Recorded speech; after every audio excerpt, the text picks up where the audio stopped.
What is up, everybody? Welcome back to another episode of the Big Five Pod, episode number 115. I'm, of course, your co-host Kyle Morello. Next to me, co-host Jake Kopstick.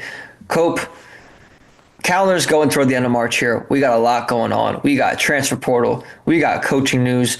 We got baseball season now. Not a successful opening day for my Mets, which is not the usual. They actually are statistically the best team in MLB history on opening day. It did not go their way this year, but a lot going on.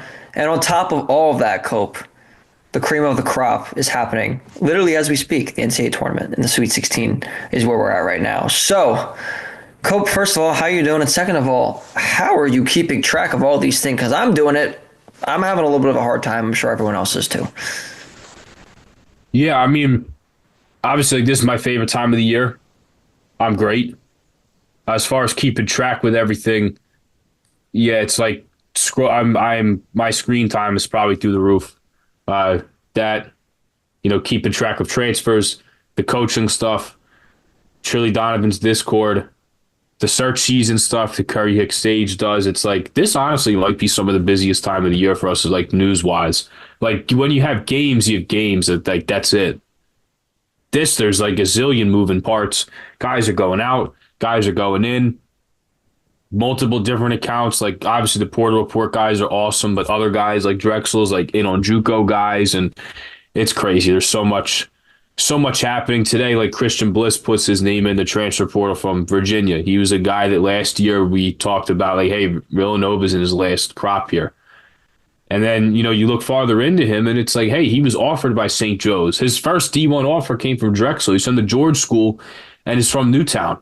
Like, that stuff I'm trying to keep track of. Jaleel Bethea put his name in, like, big time recruit, Philly guy. They're going to be on him. Like, so many moving parts here, man. So much to keep track of. But it's fun. It's exciting. And there's a lot going on. But that's like the fun of it. It's almost like NFL draft. It's like you see what happens, you get your players, your coaches, and now we wait. Now we wait and we figure it out. And there's a lot of figuring out to do. So we're going to help you break all this down. And I'm sure maybe there'll be even more stuff to break down as we speak, because that's how quickly things can change and people can put their name in the portal. There hasn't been too many commitments so far, but you never know when those will start rolling around. What coaches could be introduced and things like that. So there's a lot of stuff happening. We're going to help you break it all down. Cope, we're going to start with you, of course, with our quick hitters. You have more than usual today because, like you said, we have more news. We have more things to go over other than just game action. We will touch on the NCAA tournament a little bit later. But for now, Cope, grab that ball, run that break, hit me with your quick hitters. Yeah, so it's a lot because we would love to talk like ad nauseum about these coaches and stuff, but Sweet 16 is going on, and we would probably be here all night if that was the case. So we'll get to coaching, we'll get to transfer portal. There's a ton. I'm going to do my best to condense it. I'm going to try to not run out of breath here saying all of it. So let's start with some player news first. Kyle, we're going to talk a lot about people leaving. We're going to talk a lot about people departing. I'm not going to do that right now. We're talking about somebody committing, actually. How about this? 2025 point guard, Ashton Walker. He just committed to LaSalle. He's going to follow Darius Nichols there. He was originally a Radford commit. He's going to follow Darius Nichols to 20th and only.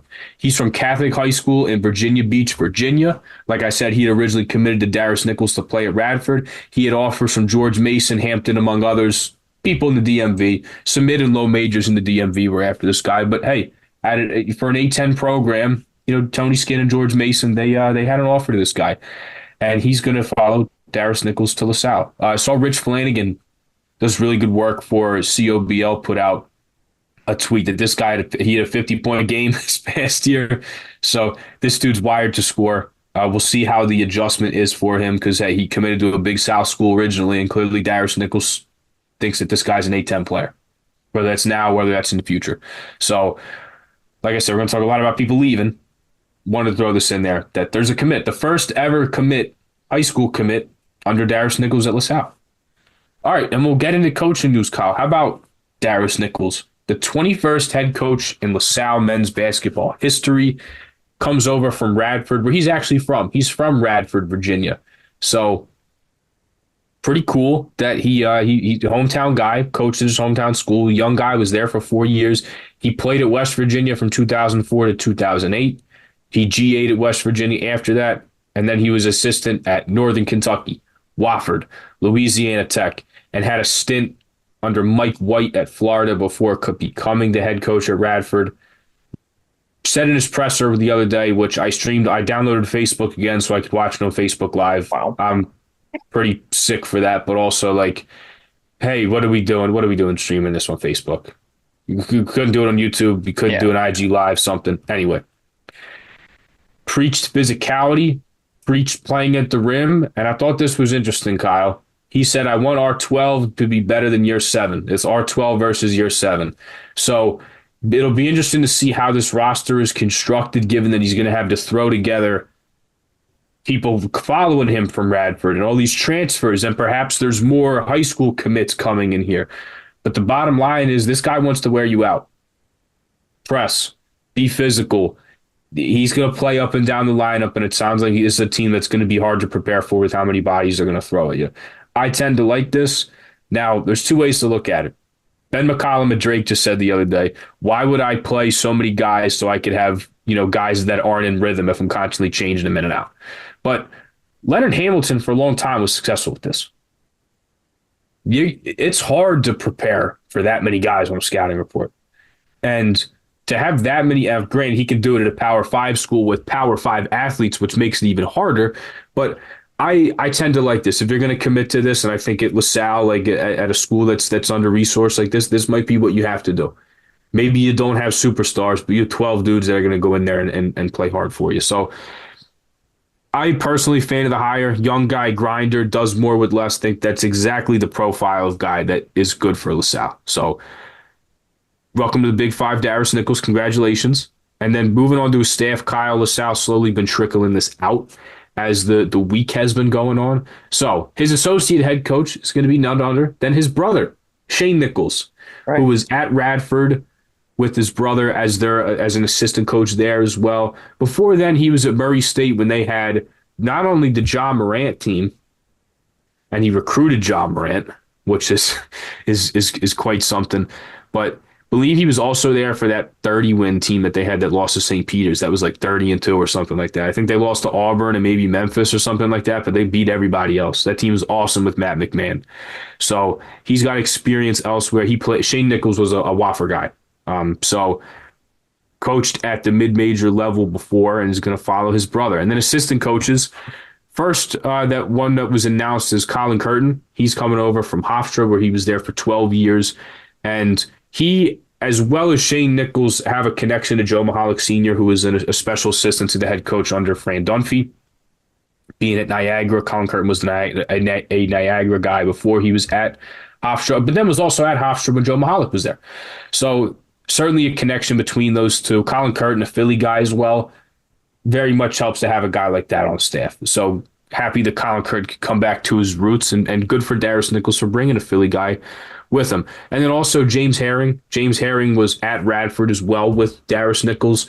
And then during the COVID year, there was that awesome Dayton team that was probably going to be a 1 seed in the NCAA tournament with Obi Toppin and Trey Landers and Jalen Crutcher under Anthony Grant. James Herring was on that staff. So A10 experience as well. And then obviously familiarity with not only Shane Nichols, but with Darius as well. So he was also named an assistant. And then there is a retention. And that's going to be Mike Doyle, who's back for his 7th season at LaSalle. He was there under Ashley Howard. He was there for the entirety of Fran Dunphy's tenure, and he's now going to be kept on with Darius Nichols. So congrats to Mike. He's become a friend to me, essentially, last couple of years. Super helpful with everything. Happy for this guy. Really, really happy for him as he continues his ascension. G8, video coordinator, director of basketball ops, now an assistant coach, continues his rise up the food chain, if you will, at LaSalle, and is retained. His 7th year, if you can believe that. Feels like he was just getting started there, but 7 years that Mike Doyle's been with LaSalle. And then this is an interesting one, Kyle. The first ever general manager in the history of LaSalle men's basketball, Safat Kastrat, who was this is like the perfect full circle moment, I feel like, for him, because he was at Radford under Darius Nichols, and then he came to LaSalle under Dunphy, and then he left last year And now he's back. The perfect marriage, a place where he's familiar with, that people seem to hold him in very, very high regard as a recruiter, a connector, a relationship guy, and the guy who, he started with at Radford, Darius Nichols, just so happened to be the next head coach of LaSalle. So pretty cool that he gets to come back, utilize his connections in the basketball industry, Jersey guy as well, Safad is. So pretty cool that all that gets to be married together. He gets a position that's very good for him, seems to fit him. It's at a place he's familiar with, a staff he's familiar with, a head coach he's really familiar with. This, I think, is really going to be beneficial for LaSalle. In the NIL game, they're going to need money. They're going to need to leverage connections, relationships, and Safat seems to be that guy. Next, Kyle. How about this? Fran McCaffrey, a.k.a. White Magic from West Oak Lane and LaSalle College High School and a Penn alum. He is going to be the John R. Rockwell head coach for men's basketball at the University of Pennsylvania. How about that? I would have never thought that was a thing. I thought it was Dave Klatsky from NYU the whole way. But this is really something. This guy's a successful power conference coach, the all-time winningest coach in Iowa basketball history, who took over a program that was not very successful, took him to NCAA tournaments. Now, the knock on him is he never made it to the second weekend, but the bottom line is he was at a place with no history. Luka Garza was a player of the year. First team All-American. Guy that got drafted. Keegan Murray was a top pick in the draft. Chris Murray was a first-round pick. Joe Wieskamp, Devin Marble way back when. This guy has been successful in developing talent, putting them in the pros, and giving stability. You look at everywhere he's went. Good at Siena. Really good at Iowa, given what they had before. He was at Lehigh, and when he was at Lehigh, he was a 26-year-old head coach. This guy might have still been on his pants and shorts and was coaching basketball. So he was good there. Made a tournament at UNC Greensboro, 3 straight tournaments at Siena, and then he did what he did at Iowa, a team that won the Big Ten tournament the COVID year, and then they lost unfortunately in the second round of the tournament to Oregon. But this team is going to play quick. They're going to put up threes constantly, a good offense under Fran McCaffrey.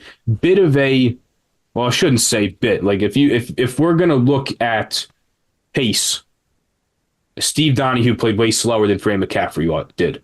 They're going to play fast. They're going to put up threes. It's a very offensive player-friendly system. And when you look at some of the guys that Penn has, Ethan Roberts is very excited to be back. He was really, really excited to hear the news of Fran coming there. AJ Levine took his name out of the portal that we'll get to in a minute. Potentially Sam Brown can take his name out of the portal and come back. If they get those 3 guys, that's a really good core to start out with, and especially with Ethan Roberts and Sam Brown, I think they'd be terrific in the play style that Fran McCaffrey wants. So I'm really excited about this guy. I never would have thought this would have been a thing, but there's going to be a Power 5 successful head coach who just so happens to be an alum and a Philly guy on the sidelines of the Palestra next year. Never would have thought that would have happened, but here we are. Super excited for it. I think Penn is going to be successful and I think quickly with Fran McCaffrey. Sorry, Kyle, we're going to quiz you on this later. We got to talk transfer portal.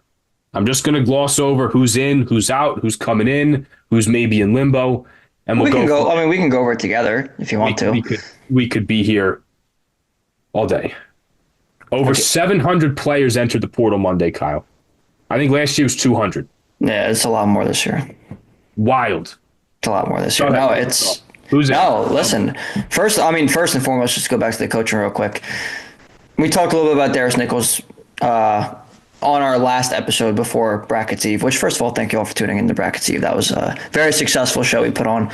I was very happy with it, so we're excited about that. But yeah, you hit the nail on the head there.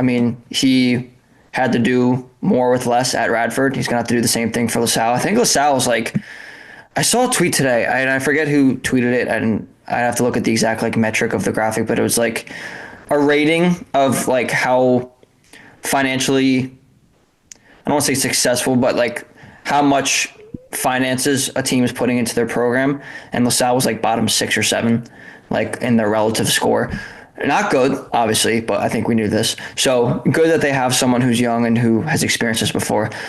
And then Fran McCaffrey, I mean, like you said, Cope, I remember a couple weeks ago, 2 or 3 weeks ago, one of the last episodes we had, and that name, Fran McCaffrey, started getting floated around for Penn, and it was like, all right, he's still at Iowa, first of all. This was before he got let go. It's a pipe dream. I know they haven't had a good year, but like, let's pump the brakes. I did say that, and I'm wrong. I'm happy to be wrong because this is an awesome hire. Someone with a ton of major D1 experience, like you said. Hopefully, he'll be really good at recruiting. I know Ivy League, it's a lot harder with the academic standards, but I think this will be very exciting. It'll be invigorating for Penn fans and for Penn alum and for the Big Five. You know, it's hopefully they can get back to where they were at one point. This, you know, arguably was one of the most successful programs in the Big Five. I think right now it's toward the bottom. So hopefully they can get back there. Also, for those of you who aren't involved necessarily in pop culture or anything like that, if you didn't know, Fran McCaffrey's son, Connor, is dating Caitlin Clark. Maybe we can get Caitlin Clark and Connor on the sidelines at the Palestra. I think Connor works. I don't know where he works. Isn't he on staff somewhere? So he's at Butler, Okay. because Patrick McCaffrey played his last season at Butler this year. Right. I don't say because like that's the reason he's there, but no, but I mean, yeah, he was on Dad Mono's staff. Yeah. Which also, here's another Butler connection. Jack McCaffrey, his youngest son, is committed to play at Butler next year. how about that? Yeah. How about that? But yeah, so hopefully we can get them on the sidelines at some point this year. It might be a little bit harder for Connor, being that he is on Thad Matta's staff at Butler. But regardless, it's a home run hire. Probably the best hire of the cycle. So one of the best hires in general of the cycle so far, I think, in my opinion. Right now, I think the best hire of the Big Five. There's still one to go. Might be a name that we think is going to happen. By the time this episode airs, maybe he will be. We'll see. We'll get to that in a little bit. All right, Cope.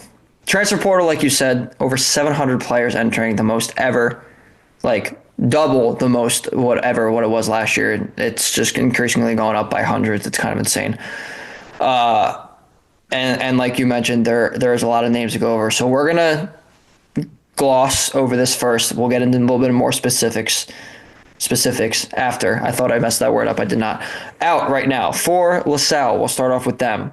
Deuce Jones, Ryan Zan, Tunde Valver-Fasasi, Jorge Sanchez Ramos, Lucas, I don't know how to say this name, Mercedino. He didn't play much. Andres Marrero, Demetrius Lilly, Angelo White, who is a grad transfer, and Cope, we are not sure if he even has eligibility left, but we'll get back to that. And then in for them, obviously we mentioned Josiah Harris and Truth Harris, both coming from Radford, as well as the commit that they got, Ashton Walker, from who was originally committed to Radford too. So a few people in for LaSalle. They are the only people so far that is in and not just a returning player, but we'll get to that too. Also staying as well for LaSalle, Matt Etienne, Eric Acker, as we know. They didn't enter the portal, but they did announce that they were staying, which is a little bit different. St. Joe's, no activity yet. I think they're the only team in the Big Five so far, no activity yet. Obviously, we know Eric Reynolds is graduating. We know Rasheer Fleming likely going to the draft. But again, we'll cross that bridge when we get there. Temple, out. Zion Stanford, Quante Berry, Dylan Batee, Elijah Gray. For Drexel, out is Cole Hargrove, Yame Butler, Kobe McGee. Out for Villanova, Nana Joku. I'm not even sure how he has eligibility left either, but he does. And for Penn, out Michelangelo Oberdi, and returning AJ Levine. And considering return, but in the portal, as Cope mentioned, Sam Brown. Yes, that was a lot of names we just threw at you. It did seem like it was half of the Big Five, at least for some of the smaller schools. Cope, there's a lot of names on here that are surprising. Maybe not surprising, but high impact players for the teams that they were on that seem like that not only are they entering the portal, but they are for sure not coming back.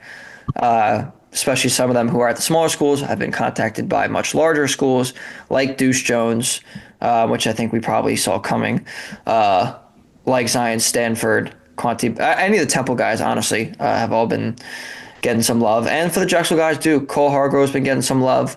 Kobe McGee's been getting some pretty power schools coming at him and trying to get him to come to their school, and Yami Butler as well. So there's a lot of talent seemingly on their way out of the Big Five. Obviously, there will eventually be talent coming into the Big Five once the transfer portal gets more underway. It only opened up this past week. So, Cope, give me a couple names that either you're surprised about or you would hope that they wouldn't have left and they did leave, or just in general, names that you're disappointed that could be leaving the Big Five. Give me a few. Well, I look at the Temple guys, then I look at Zion Stanford, Quante Berry, and Dylan Battie, who I thought were going to be like building blocks here for the program. You know, Battie, a Temple legacy. Temple's got an offer to his younger brother. And although he didn't play as much as I'm sure he wanted to, when he was in there, he was good. I thought Dylan Battie, energy, power, athleticism, you know, some wow plays, some hustle plays. Like, I was really encouraged about the future of Temple with the two guys they have coming in Cam Wallace and Cam Miles. Battie, Aiden Tobiasen was basically an everyday starter along with Babatunde Dordol. I thought, like, hey, that's a five you can build with. And Zion, you know, being a West Catholic, West Philly guy, you have him. You have Quante Berry, who showed tremendous improvement, tremendous strides.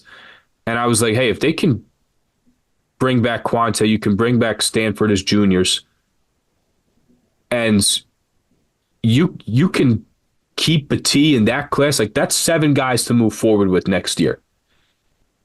And then they're gone. And then you throw in that, hey, you're going to need a backup big as well because Elijah Gray's out. And the problems are this with Temple. NIL-wise, they're not able to keep up. That's why these guys are in the portal. I'm sure they would have loved to stay. If Temple had the money, I'm sure they would have loved to give it to them. But they're hurting right now. I saw that they just moved NIL efforts in-house. I think it's the Al's Excellence Fund that they have now in-house as part of the university. And something that I saw that, quite frankly, like, upset me when you think about the program and NIL at Temple is that the Tough Fund is going to cease operations in a week or two here. And Andy Carl deserves a lot of credit for what he's done with NIL efforts for the school. I would hope that with this Al's Excellence Fund, if you can make it happen, I think you need people like Andy Carl that are Temple guys that want to help out the school, that want to help out the athletic department. Hopefully they can find potentially a place for him to get hired full time. I was about to say, I think he already lost something. Oh yeah, I did not mean to say that at all, but it's a shame. Andy Carl's done a terrific job with the Tough Fund and trying to raise money, and now it's going to move in-house. And we'll see what happens. Hopefully Andy Carl still has a role here because he provided a lot of value to Temple. But the bottom line is this. I can talk about that all I want. The bottom line is Temple does not have money to keep these guys. One way or another, somebody just wants the guys will get paid a lot of money to go sit the bench. I watched a lot of UCLA basketball this year. They got Dominic Harris, who used to be at Gonzaga, was at Loyola Marymount. They paid that guy whatever to sit the bench and not really play. That happens at some places. JP Pegues is doing it at Auburn right now, who came in from Furman. Like, people get lured away with the money, and even if the playing time or the spot's not there, they're still getting paid. And I'm not saying that's what's happening with these guys, but sometimes it's like big bank, just take little bank. So Temple's got to figure things out on the NIL front, because I really thought, hey, this staff is doing a great job. Clearly, they had a very good freshman class. They have another really good one coming in. And the development of Quante Berry and what you saw from Zion Stanford when he got a lot more put on his plate, and there was some nights he really showed up scoring and was the best player on the court for them. I was encouraged you could go into next year with this group. And it's fallen apart now for one reason or another. But Temple needs to figure out the NIL situation. That's why these guys are leaving. So that's that's what surprises me the most. I didn't think maybe Elijah Gray, maybe if he thought he could play more somewhere because Baba's young and he played a lot this year and started a lot. And then Gray came into the year with the injury. And by that point, Baba had solidified himself there. If he would have left, I said, all right, maybe he wants a bigger opportunity. But these other three guys, I wouldn't have thought for a second would have left. And here they are. Temple's got 4 people in the portal. And who knows, Kyle, there's given what goes on, the seasons aren't over for everybody. Even mid-major teams are still playing. The NIT is still going on. The college basketball crown is still going on. And I get people are still recruiting, but Crown hasn't even started yet. we're not near this thing being over. We're just 4 days in. There could be more Temple people on the way, but they got to figure out how to retain these guys. And I don't really know whose shoulders to put that on, but this is a big-time basketball program as far as I'm concerned. They just don't have the money to back it up. And if that's going to be the case and the funding isn't there to keep people and the NIL is not there to keep people, we're going to keep seeing off seasons like this. And it's unfortunate because I thought they had a good core. But 3 of these guys, I'm shocked they're in the portal. I would have thought they were surefire going to stay. Yeah, that makes 2 of us, Cope. And Zion, I think, is the most surprising out of all 4 of them, only because, like you said, West Catholic guy, he's a Philly guy. He seemed to love promoting Philly basketball and staying home and really repping Temple. It seemed like that was something he was passionate about. And it sucks that he's now, exploring other options. And it seems like he is going to go somewhere else because there are good schools looking at him and he's going to get a bag somewhere. Maybe not so much of a bag to like some of these like top tiers are getting, obviously, but like these kids have never seen money like this before. Hell, you and me have never seen money like this before. Most people haven't. Like this is, maybe it's not millions and millions of dollars that the top recruits and transfers, like I said, in college basketball are getting, or like NBA contracts. It's not that in terms of life-changing money, but in terms of their immediate future, yeah, you give a kid $200,000, Cope, to play basketball in college, they're gonna take it. And I don't know, these are just numbers I'm in my head right now. I don't know what Zion's getting paid. I don't know what Elijah Gray, Dylan Petit, Quante Berry, whatever's getting paid. But like, if they were getting paid like 75 to 100, and you're gonna double what they were getting paid, like yeah, if you got offered a job that doubled your salary right now and it was a good opportunity for you, would you take it? Yeah. You and me both. 100%. That's and most people would do that. There are probably very, very, very few people in the workforce who wouldn't. So yeah, it makes a lot of sense for them. And it sucks for Temple and for the Big Five and for Big Five fans, and obviously Temple fans included in that, because they're behind. They're very much behind. And LaSalle for the same thing. I know they have a lot more players who entered as opposed to Temple, and maybe not so much some of those top guys like, Temple. Those are some of Temple's top contributors this year. But you look at someone like Deuce Jones, who will more than likely, overwhelmingly probably be the A-10 freshman of the year. He already got it. Did he already get it? Okay, see, Yeah, he already got it. There's too much. There's too much going on right now, Cope. I forgot the conference awards already happened.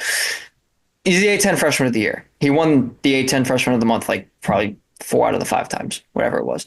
That's a really good player. That's a player that going into this year, people looked at, like you and me, saying, hey, this is someone who's going to hopefully be at this program for a few years and be one of the next, pretty good LaSalle point guards, like a Jake Brickus, like a Khalil Brantley, like those guys. That's what we thought. And he played probably better than we thought, to be quite honest with you. I didn't think he would Way be better. 10 freshman of the year. I thought he'd be good. This is another level. This is like one of the better players in the league type of level. And obviously, of course, he's going to enter the transfer portal if he's going to get looks from high major schools to play hopefully a few more years before he goes pro somewhere. That's a professional basketball player we're looking at. So it stinks for those 2 schools specifically, the 2 schools on North Broad, because they're so far behind the rest of their respective conferences and in the greater scope of college basketball as a whole, especially being that they are in the top third of conferences, of the competitiveness of conferences and where the money is and everything. The A10 and the American are pretty decent conferences, Cope. So it's a shame that these two schools specifically can't keep up. And I'm sure that there are other schools that we're missing out there too. I don't know exactly Drexel's NIL situation. I know it's a little bit different with the CAA. They're obviously a little bit of a lower tiered conference, but still a good one at that. We saw the tournament this year was incredible. Nova is obviously one of the biggest spenders, and they've spent a lot of money. And look what happened; they haven't been so good. So yes, and we've mentioned this before that the money spending is all relative because there's other things that matter in terms of coaching and roster building and things of that nature. And it's a good thing that LaSalle hired a GM because I think that will help with some of these things. But at the end of the day, you have to be able to get enough talent to at least compete in these conferences and to bring in more fans and to sell more tickets and concessions and generate more money for your program so that way you can continue to pay for talent on your roster. And these two schools specifically seem like they cannot sustain that from year to year. Temple obviously had a very good transfer portal this year. They brought in Mashburn and some of these other guys, but can they sustain it? Can LaSalle sustain it right now? No. And you're seeing that right now with these guys entering the transfer portal. So it's a shame, Cope, to be quite honest. Hopefully it can change sometime soon. Obviously this year it seems like this is going to be what it's going to be. But there's also a long transfer portal left ahead of us. This is only the first week. These schools are going to bring in guys again. Adam Fisher's a really good recruiter. We saw that. He brought in Jamal Mashburn from New Mexico, who was dynamite when he was on the court. Unfortunately, he missed the last, 11 or 12 games, including the American tournament. So he brought in Lynn Greer. I know Lynn Greer didn't play. There's a whole, thing with that, but that was a pretty decent transfer portal get. Jameel Brown, I know, was the same thing. It didn't work out, but, bringing in guys. He's recruiting guys. And we'll see what Darius Nichols does with some of the guys that he's going to bring in. Obviously, brought in two from Radford. That was easy, low hanging fruit there. But there's so much more to be had, is what I'm saying. There's a lot of time left, so we'll see what happens. But it is a shame that the schools that we mentioned don't have at least enough staying power of money to keep their rosters together. Not even that they were great rosters either, but they were with some talent on them, and that is going by the wayside. Now I'm out of breath. All right, Cope. Let's get into some coaching news that has to do with the Big Five, some in the conferences that Big Five teams play in and whatnot. Obviously, the carousel is in full swing right now. So I'm going to go over some names, and I'll ask you about a couple, or you tell me about a couple that you like. I'll tell you about a couple that I like. So coaching news relevant to the Big Five. In the American, South Florida hired Arkansas State's Brian Hodgson. Arkansas State did not make the tournament this year, but they were pretty good in their conference. That's a good team. Atlantic 10, Ryan Odom leaves VCU for Virginia. A very, very, very good hire by Virginia. We're very good, very big Ryan Odom fans. He's a great coach. Not only that, though, Cope, obviously the major connection here is who VCU is hiring to replace Ryan Odom, and that would be Bryant head coach Phil Martelli Jr., and there are reports that is not confirmed, but there are reports that Phil Martelli Sr., friend of the podcast, of course, is going to be on his staff, which would be incredible. I don't know in what capacity. I don't know if it's going to be an associate head coach in some type of other player development role, whatever it might be. But the reports are, and I think John Rothstein was one of the people who reported it, that he will be looking like on Phil Martelli Jr.'s staff, which is awesome. And that's a great hire for VCU. They are a coaching factory. Them and Utah State are probably the two biggest coaching factories in the mid majors of college basketball. It's incredible. So very happy for Phil Martelli Jr. and potentially senior, and of course for Ryan Odom as well, getting a high major job in Virginia. Big East, Sean Miller is fleeing Xavier to go to Texas in a high major wild move there, and replacing him is none other than Richard Pitino. So, Cope, a couple years ago, Rick Pitino gets hired. One Pitino in a conference is a lot. Now we got two Patinos in a conference facing off against each other twice a year, which is going to be incredible, incredible cinema. I know Richard Pitino was one of the names that was floating around Twitter for Villanova. Didn't come to be. I don't know if he actually ever got an offer from Villanova, but regardless, he's taken over at Xavier, another high major job for him. He was at Minnesota for 8 years, so he's kind of back in the high major role now, and it will be very exciting for him. CAA, UNC Wilmington agreed to a 5-year extension with Takeo Siddle. Obviously, they just made the tournament and winning the CAA tournament over Delaware, and they've been one of the most successful programs in the CAA for as long as I can remember. Honestly, Cope, it's been probably since Kevin Keats was there. They've been a pretty successful program. They haven't always had the tournament appearances to back that up because there's been some good competition in the CAA with Charleston, with Drexel. Delaware made it 1 year as well too in 2022, I believe it was. So it's a competitive conference, but he's one of the best coaches in the conference. So 5-year extension for him. And then in the Ivy League, Columbia hired Florida assistant Kevin Hove. I think I'm saying his name right, Cope. I don't know a ton about him, so I'm going to turn it over to you for that. But also in general, Cope, what do you make of some of these moves in the Big Five conferences circles, and which one do you like the most? I'm going to look to the AAC here.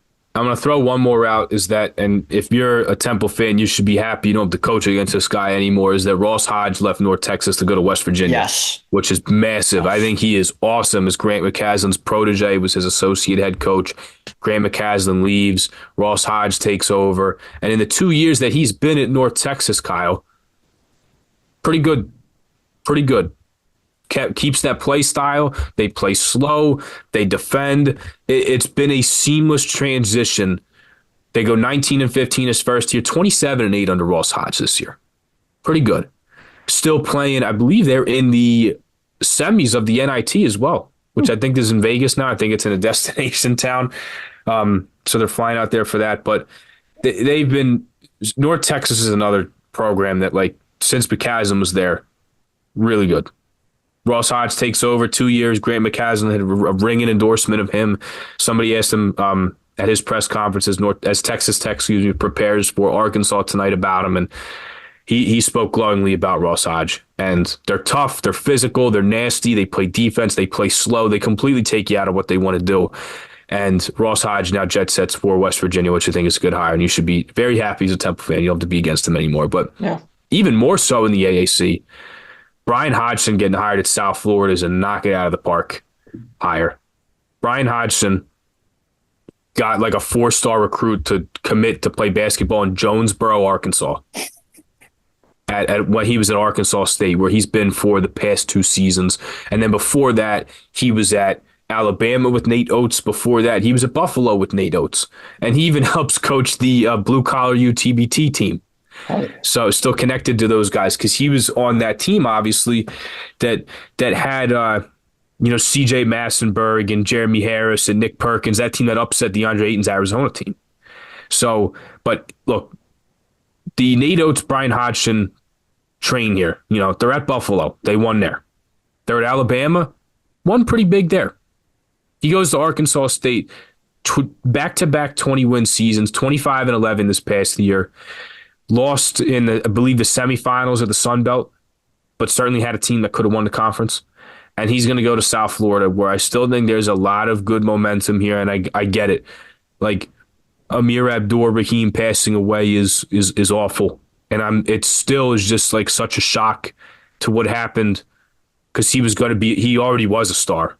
He already was a star as an up-and-comer, and was going to be a power conference guy. But I still think that, like, this is a good program.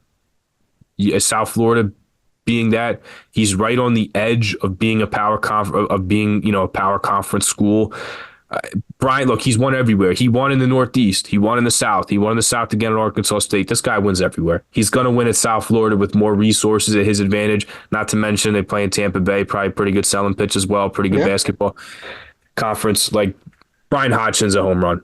He's won everywhere. He'll continue to win here. And they're going to put together probably quickly, whether it's recruiting, whether it's portal, they will put together good teams, Kyle. He's going to get really damn good players to come to Tampa and play for the Bulls. So terrific hire for South Florida. And then I have to touch on the VCU thing. You're absolutely right. It's a factory. If we want to look at their history, Kyle, and the thing is, like, you can look at Shaka and you can look at, Ryan Odom being there for 2 years. But here's the thing. If you look at the history there, even guys that were at VCU that, like, hey, Mike Rhodes, no tournaments. It's been rough in the 2 years that he's been at Penn State. But just look at this. Look at this history from 2003 on. Jeff Capel III is there. Then he went to Oklahoma. He's now at Pittsburgh. Anthony Grant was there for 3 years. Then he went to Alabama. Now he's at Dayton. Obviously, Shaka makes the Final Four with them, and they were really good when he was there. Made 5 tournaments. Texas, now Marquette. Then's Will Wade. We know what he did. Just got McNeese their first ever tournament win. Is now going to be at NC State after he was at LSU. Mike Rhodes is there for a 6-year stint. They make 3 tournaments. And he moves on to a power conference gig. And that was probably the least successful stint of any of these coaches we're going to mention. Yeah, exactly. Which is wild. Crazy. Then you'd have Odom that goes there, and he's only there 2 years, but he goes 52 and 21 in the 2 years he's there. They lose in the A-10 championship his first year. They win in his second year. Like, this is a factory. You're absolutely right. Everybody that comes here wins. You're in a conference where you're out-resourcing everybody. You will have everything you need at your disposal: facilities, money, fan support, great home court, the Peppers, the greatest band in college basketball. And remember, Cope, this is the team that Max Shulga, he was going to go to Villanova and their NIL money, and they ponied up and said stay, and he did. Yeah. And well, also familiarity with Of course, there's more factors, yeah. But I'm sure at the time that he committed to Villanova, the money was better at Villanova, and they probably made it to a point where it was close enough to where he wanted to come back. And that's saying a lot, to be competing with Villanova, who's one of the top NIL teams, at least among the top group of NIL teams. Well, that's another thing is like this: when the Big East decides to expand, inevitably, this is going to be the first call. VCU is going to be the first call. I don't know. According to the internet, there's another A-10 team that might be getting the call, but Dayton only wins in November, December. So. Well, Dayton's also in like a small market. You still have DMV Richmond, which is way bigger. Besides the point. Yes. But like this is you have basically Big East resources in the A-10, so it's still regional. It's still close to home for Phil Martelli Jr. It's still he's still in the Northeast. And you take over the Atlantic 10's perennial powerhouse here. You're going to out-resource everybody. You're going to have no shortage of ability to bring in great recruits in an area, a recruiting hotbed, to bring in transfers that want to play there. You have money. You have NIL money. This is a great landing spot for him. Maybe you can look at his resume and be like, guy's young. He's only been a head coach for 2 years. Guy's won a lot of games in that 2 years, and he's got a tournament appearance under his belt. So this sucks for the Big Five, honestly, because I'm sure that people would have loved to see him at a Penn or a LaSalle. But when you take a job like this, you got to take this one. I feel like you got to take this one. And I think he's ready for it. I think he'll do well here. You watch him speak. You hear the players talk about him. He's beloved. He's genuine, just like his father is. Couldn't have happened to like a better dude, seemingly, when you read up on it. But he'll be successful here. And then quick touch on Phil Sr. Not sure what his role will be. They interviewed Phil Jr. today. Today was his press conference. I think it was 11:30 on the day of this recording. And he said, yeah, like it was kind of like non-committal on it. What was funny is he was like, he'll have a role here because he has a role in my life every day. So that's a good answer. And he even said whether he's on the official website or not, like he'll have a role here for sure. So if he does have an official role on the team, though, I mean, it'll be interesting because now, and I know that Bryant came to Philly this year and they played Drexel, but the Martellis are they're going to be on the opposite sideline of the Big Five now. How crazy is that? I know. When VCU, and who knows what the schedule will look like. I think if the scheduling people at the A-10 are smart, and that's putting it lightly, they'll have VCU come and do a double in Philly, and they'll have them play at St. Joe's, and they'll have them play at LaSalle. But yeah, it's going to be interesting. And he's going to be on the other sideline from the Big Five, and that's to the Big Five's detriment because this program is a steamroller in this league. And I think Phil Martelli Jr. is a damn good coach. And regardless of his youth or this or that, this is a great spot for him. And it's not just the spot. he's a very good coach in his own right who will be successful and find his way here for sure. So look out, Big Five, because the Martellis are coming. They're not on your side this time. It's quite the opposite here. VCU's they're going to continue to be good. He will continue to be good here, and whether he stays here for however long, because 6 years is pretty much the maximum in the last 2 decades plus for this program for how long people stay. But it's a great spot for Phil Martelli. There's chance for growth for sure when you look at past coaches, and resource-wise, you have everything you need here to be successful. Indeed at that. All right, Cope, one more quick thing before we sign off here. Obviously, we're going to talk a little bit about the NCAA tournament because that is currently going on. Actually, as we're recording this right now on Thursday night, Alabama is up 55-47 on BYU with 18:24 left in the game. And Florida is up 40-38 on Maryland at the end of the first half. Been a wild tournament. Will Maryland still have a head coach at the end of this recording? Not at the end of the recording. We're going to sign off in a few minutes. By the end of the night, by the time you guys see this tomorrow on Friday, I don't know if they will still have a head coach. There are plenty of rumors on the internet. Honestly, Cope, if Kevin Willard is going to Villanova, I do think he's doing a terrible job hiding it. I don't know if you've seen his press conferences this week. He did a masterclass in deflection. Someone asked him about his future, and he pretty much responded, Walter Clayton's one of the best guards in the country. We're going to have to defend him. They got some really good guys in their team. It gave like a throwaway answer there. Not throwaway answer, but you know what I mean. A good deflection. So it is interesting. I do think, and of course we are speculating at this very moment, this could change in an hour or two of us finishing this recording and obviously posting tomorrow. Maybe the news will be different. It is trending like Kevin Willard will be the next head coach of the Villanova Wildcats. So we can get back to the rest of the tournament in a second, but we did say we were going to talk about this a little bit, so I do want to, not too long of an answer because there's still nothing's official yet. But Cope, if this is the play for them, how do you feel about it? How do you think? I mean, obviously he's coached in the Big East before at Seton Hall, so he's familiar with a lot of these things that the Big East does. Maryland, Big Ten, obviously very, very big school in their own right. What do you think? So I want to address the build-up first. The build-up's been nuts. Yeah. I think we're at a point where we're just waiting for the official announcement. Yeah. A very strong hunch this guy is going to be the coach one way or another. There's a couple things to factor in here. Damon Evans, the athletic director at Maryland, is likely taking that SMU job.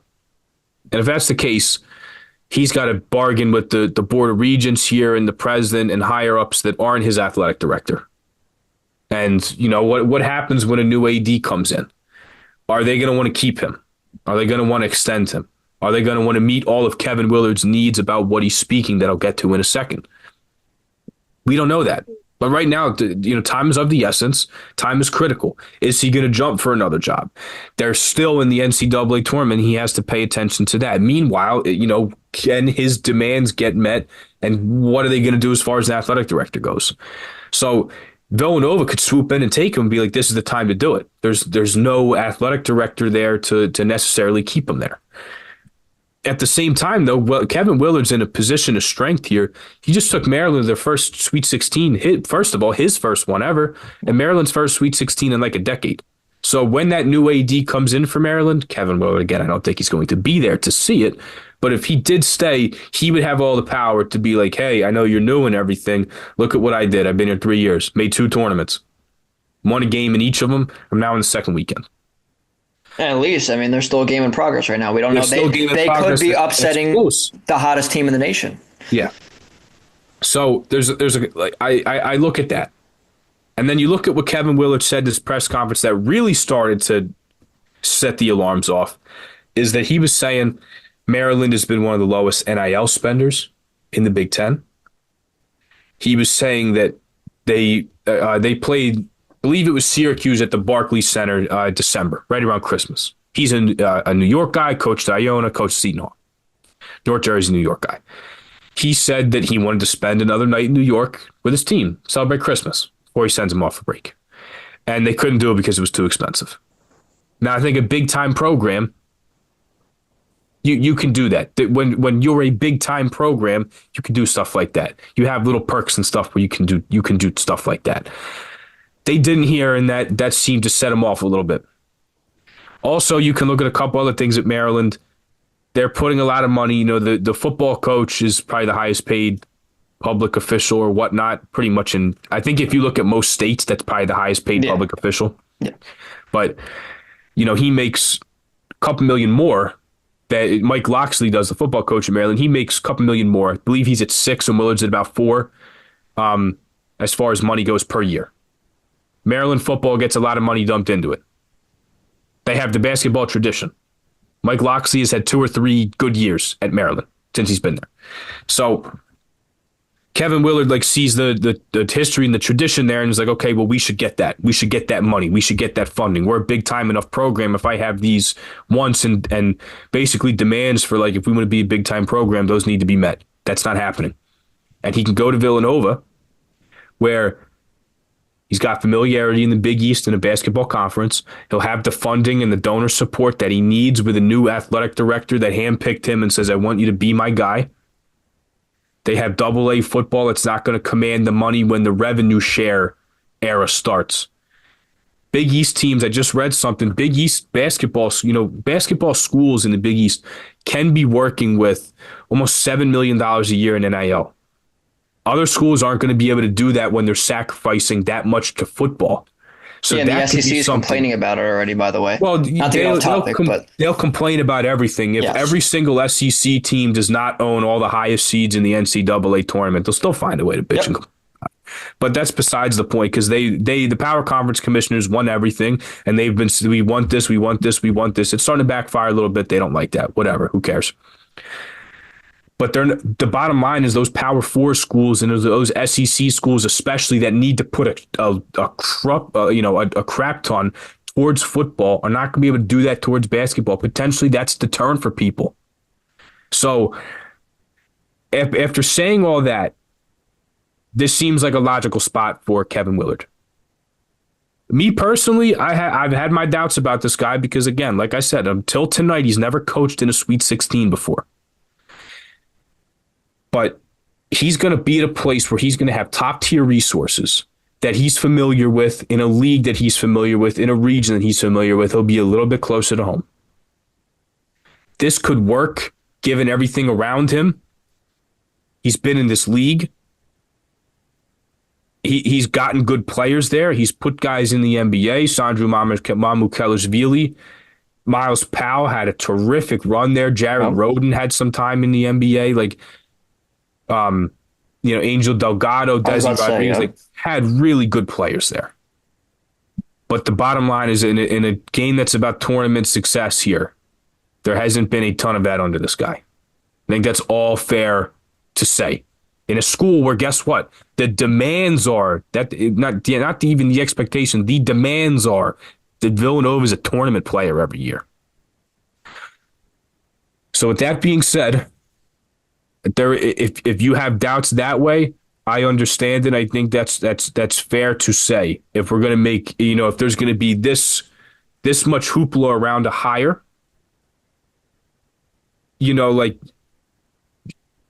what am I trying to say here? Their time. This has been drawn out because Maryland keeps winning, and this has been a thing for a couple. This has been a thing for some time. And Derek Queen doesn't make that shot, maybe we're talking a little different conversation right now. He's probably already taken the job at that point if Derek Queen doesn't make that shot. But a hell of a shot. Yeah. The bottom line is, for me, and people have had this about him again, the tournament success maybe isn't there in abundance because this is a Villanova program that demands that. Kyle Neptune didn't make it after year 2. People weren't up in arms. Now it's 3 straight years after a Final Four run and a golden era at the program with Jay Wright. Is that sustainable? I don't think so, because Jay Wright was one of one. And that was a wild run that they had. But But they should be a people, tournament player every year. yes, There is no reason why Villanova absolutely. basketball should not be, And the especially resources will after be the golden era. Exactly, because of the yeah, resources. the resources will be there. Do I have my reservations about Kevin Willard? Sure. But region, league, familiarity, resources, it's all set up for him to have a ton of success here. It is. Potentially, he could bring some of those Maryland guys with him. Like, he's going to be set up for success here. It's just like extracurricular wise, outside noise wise, I don't think there's any reason why somebody's not successful at this spot. It's just, is this the right guy? Yeah. But I believe this is going to be the next head coach at Villanova, Kyle. Perhaps it's not been announced yet, but I think everybody in the sport kind of knows what's going to happen one way or another. I think Whether so. Yeah. Maryland's season ends tonight or it ends, April 9th, I think, is the championship game. That would be the second Tuesday in April, whether it ends that night or it ends tonight. Or anywhere in between. I think we know what's going to happen. Yeah, I don't agree. think this has been like a kept secret. No. I do think Kevin will be the next Villanova head basketball coach, and we can break down more about it if or when it becomes official. But yeah, wild things happening. But yeah, Cope, this tournament's also been, just to wrap up a little bit, been pretty incredible so far. I know people were complaining a little bit about the lackluster first couple days because there wasn't so many upsets. I mean, the really only main ones were McNeese and Colorado State. I believe it's the first time since 2007 that no 13 seeds or lower pulled off an upset, something like that. Pretty wild, but listen, it just makes for an incredible rest of the tournament, and we saw a bunch of incredible games on Saturday and Sunday this past week. I mean, the UConn-Florida game was awesome. Obviously, we mentioned Derek Queen buzzer beater over Colorado State. I think that was the first lead-changing buzzer beater we've had in the tournament since Loyola Chicago in 2018 over Tennessee. So that's history right there. I mean, that doesn't happen too often. And I know people love to put on the March Madness compilations. You and me both do it before the tournament to get excited. Those are the kinds of things we get excited for. I know the upsets, obviously, too. But there was a lot of great games, and I think there's going to continue to be a lot of great games. It seems like we have one in progress right now with Florida and Maryland. We won't know the result of that by the time we sign off in a couple minutes here, but we'll know when this episode's posted tomorrow. There's a lot, and there's a lot of great matchups that are looming. There's a lot of great matchups that are on in this round of the Sweet 16. So, Cope, it's exciting, man. This is what we live for. And then sooner or later, the Final Four will be here next week. Obviously, the Elite Eight this weekend as well will be exciting. So, yeah, it's been a good tournament so far. I don't want to hear any complaints. It's also breaking viewership records too. This is March. It's also our last episode in March, Cope. So we gotta say that just a couple more times because next time we record this, it will be April. So yeah, that's pretty much all we got here, Cope. Any final thoughts before we sign off for the month of March? I'll touch on the tournament so we can go watch the games quickly. But look, it's good. It's good every year because if you have upsets, great. You have madness. You love it. If you don't, it'll make for a better product later. Yeah. Gonzaga, Houston, great game. Yes, I forgot about that one. Yes. BYU, great game. Colorado State, Maryland. I mean, the shot by Derek. What a player Derek Queen is, man. I was excited to watch that guy play at the next level. Yeah. With how the shot that he hit. That game where they had to come back, where it seemed like Colorado State was going to put that one away. They had a three, and then Derek Queen comes back and hits the game winner at the buzzer. There was a lot of good games. There was. And later in the tournament, when you have the heavyweights going at each other, it'll only make for better hoops. So, look, after 2020 where we didn't have a tournament, I'll take it any way I can get it, Kyle. I'll take it any way I can get it. But me too. There's been good games. There will continue to be great games. It's the best month on the sports calendar. This is March. It's coming to an end. Goes by fast. One shining moment's not messing around, where they say in the blinking of an eye, that moment's gone, because it's like you have the first couple of days and then you're like, shit, there's 16 teams left out of 370, 368. Whatever it is. Crazy. Yeah. We're coming to an end here, but Yeah, delivers every year. Don't want to hear anybody complaining. You complain when there's number 4 UConn, number 5 Miami, number 5 San Diego State, number 9 FAU in the tournament. You complain there's no power conference teams. And then when it's all power conference teams, the same people are still bitching. Pick a side. Exactly. Or just don't watch.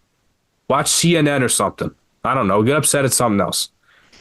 I don't know. But Cope, don't cry because it's over. Smile because it happened. The month of March delivered. This year, it delivers every year, like you said. And we'll still have a couple games in April as well.